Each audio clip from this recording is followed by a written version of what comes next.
त्यांना अर्ज करायला सांगितलं होतं आणि कागदपत्रांच्या पूर्ततेला वेळ लागेल म्हणून ही मुभा दिली होती की त्यांनी सेल्फ सर्टिफिकेशन करायचं, म्हणजे त्यांनी जे सांगितलं ते सत्य मानून आपण त्या ठिकाणी त्यांना लाडक्या बहिणीचा लाभ देणं सुरू केलं।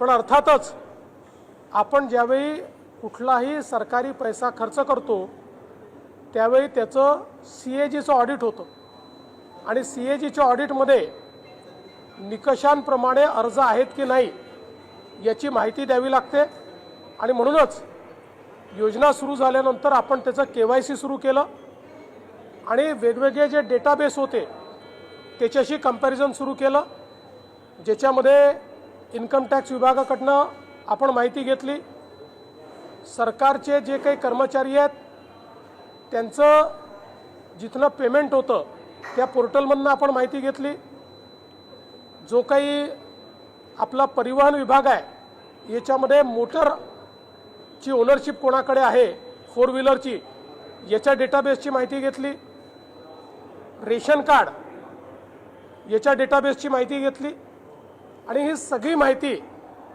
आपण ज्यावेळेस कोलेक्ट केली त्यावेळी असं लक्षात आलं की 5 लाख लोक असे आहेत ज्यांच्या घरी सरकारी नोकरी आहे, 14,000 तर पुरुषच निघाले, जवळपास 10 लाख असे निघाले की ज्यांचं उत्पन्न 2.5 लाखापेक्षा जास्तीचं आहे। अशा वेगवेगळ्या डेटाबेसमध्ये जे लोक अपात्र झाले त्यांना आपण अपात्र केलेलं आहे। त्यासोबत आपण हे सांगितलं होतं KYC करून घ्या, म्हणजे जे काही माहिती तुम्ही सादर केलेली आहे ती आत्तापर्यंत सत्य मानण्यात आली आहे, आता त्याची कागदपत्र द्या। पण मोठ्या प्रमाणात KYC झाली नाही। आता एक गोष्ट आपण लक्षात घ्या की ज्यांना अर्ज करता येतो, सेल्फ सर्टिफिकेशन करता येतं, त्यांना KYC करता येत नाही असं मानणं काही योग्य नाही। पण जवळपास 9 महिने सातत्याने पाठपुरावा केल्यानंतरही ज्यांनी KYC केली नाही ते अर्थातच कुठला तरी एखादा निकष पार पाडत नाही म्हणून त्यांनी KYC केली नाही।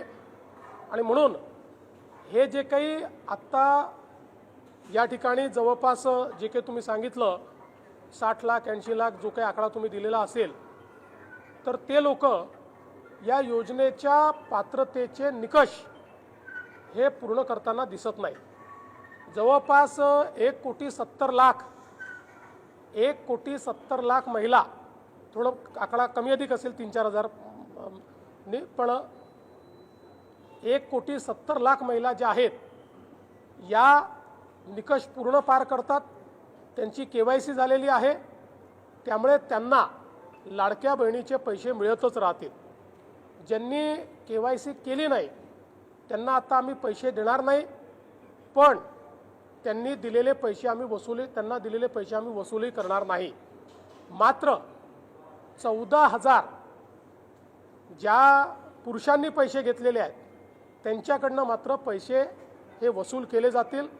त्यामुळे नीट सायंटिफिक प्रोसेसने या सगळ्या गोष्टी केल्या आहेत आणि आजही यांच्यापैकी कोणी जर KYC करणार असेल तर आम्ही विंडो ओपन करायला तयार आहोत आणि त्यांना लाभ द्यायला तयार आहोत। आजही ज्यावेळेस आपण जेवढ्या लाडक्या बहिणींना लाभ देतो देशातल्या कुठल्याही योजनेपेक्षा आजही सर्वात मोठी योजना ही महाराष्ट्राची आहे। आजही देशामध्ये एवढा लाभ 1,70,00,000 कुठलंच राज्य देत नाही जे महाराष्ट्र देत आहे।